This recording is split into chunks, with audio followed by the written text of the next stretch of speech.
Once upon a time there was an old goat. She had 7 kids. She loved them as much as only a mother can love her children.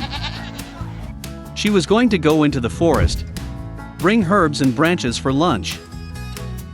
She called all her children and warned them to be afraid of the evil wolf.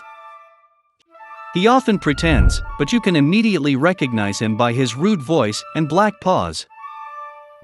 The kids understood everything and assured their mother that they would be very careful. The old goat set off calmly. Little time has passed.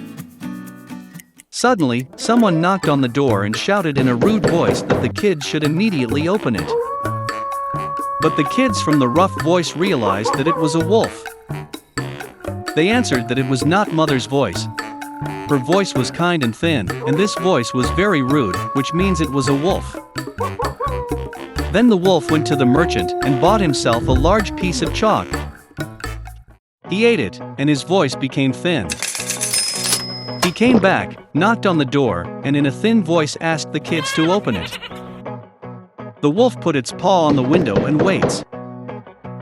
And the kids saw her and answered that the mother's paws were not black, but white, which means it was a wolf.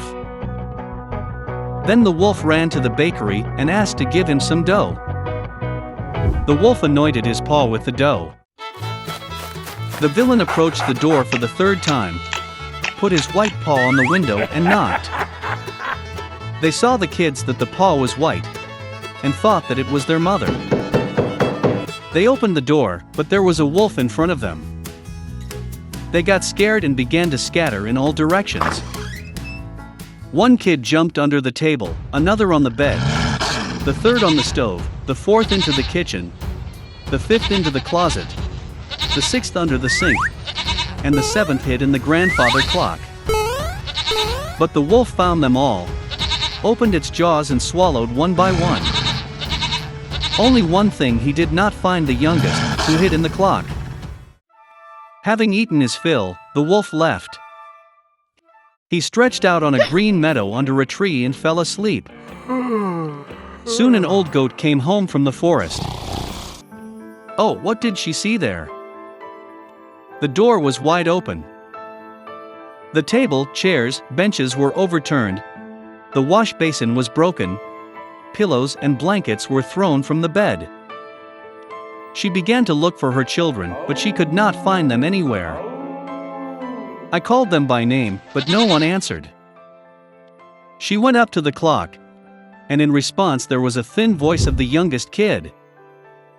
She took him out of there, and he said that a wolf came and ate everyone. How the goat cried for her poor children. Finally, she left the house, and the youngest kid ran after her. She came to the meadow, so a wolf was lying by the tree and snoring, so that the branches were trembling. She looked at him from all sides and saw that in his swollen belly something was moving and floundering. She guessed that these were her children, and was very happy that they were still alive. She told the kid to run home as quickly as possible and bring scissors, a needle and thread. Then the goat cut the belly of the wolf with scissors, and from there one kid stuck out its head. And then the others jumped out, all 6, and nothing bad happened to them. What a joy it was!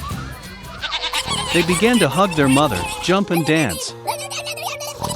Then the old goat said it would be nice to teach the wolf a lesson while he was still sleeping. They pulled stones and stuffed them into the wolf's belly. An old goat sewed up his belly, but he did not notice anything, never even moved. The wolf slept, got to his feet and felt such a thirst in his belly that he decided to drink water from the well. He barely approached the well, bent down to the water, and heavy stones pulled him to the bottom of the well. 7 kids saw this, and began to dance for joy with their mother. That's how they taught the evil wolf a lesson. In the deepest part of the sea stood the palace of the Sea King. And he had 6 daughters. They played in the garden all day long. Unlike the other princesses, the youngest was quiet and brooding, and her name was the Little Mermaid. Most of all, she loved listening to stories about the world of people. Traditionally, a mermaid could only rise to the surface for the first time in her 16th birthday. And now it's time to see the land and the youngest princess. She surfaced close to the ship, singing and music coming from the deck. This was the first time the princess saw the ship. In the cabin of the ship, the little mermaid noticed a handsome prince. For a long time she could not take her eyes off him. Suddenly, a violent storm began at sea. The prince's ship hit a rock and shattered into pieces. In complete darkness, lightning flashed, and the little mermaid saw the prince fall into the sea. She rescued him by bringing him ashore. Soon the prince was found by a girl passing by. When he woke up, he smiled at her and thanked her for saving her. The little mermaid became sad that the prince did not even know about her existence. She dived into the water and swam away.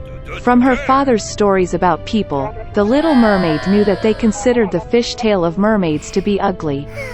Therefore, in order to please a person, one had to acquire 2 legs. The next day, the little mermaid went to the sea witch. The sorceress agreed to make a potion for her that would turn the fishtail into a pair of slender legs. The princess's gait would be graceful, but every step she took would bring unbearable pain.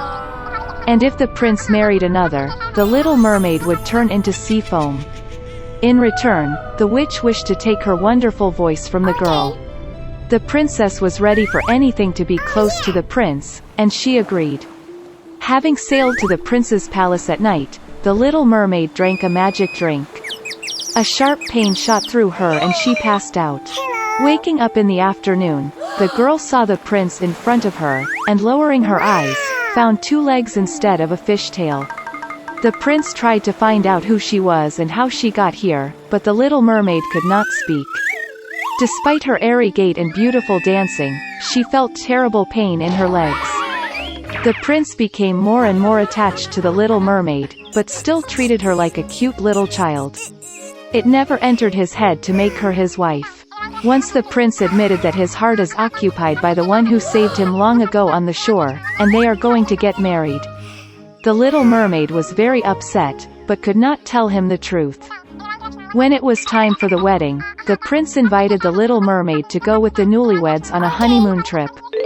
A luxurious honeymoon tent is spread out on the deck of the ship. The little mermaid had one last evening left to be with the one for whom she left her home, gave her wonderful voice and endured endless torment every day. But he didn't even notice them. When silence fell on the ship, the little mermaid sat on the deck and waited for the first rays of the sun. Suddenly, near the ship, she noticed her sisters. They tearfully asked the witch to help save the princess from death. The sorceress gave them a sharp knife, with which the little mermaid was to pierce the heart of the prince. A drop of his blood would turn her legs into a tail, and she could return to the sea. The little mermaid looked into the tent, and saw there a sleeping couple in love.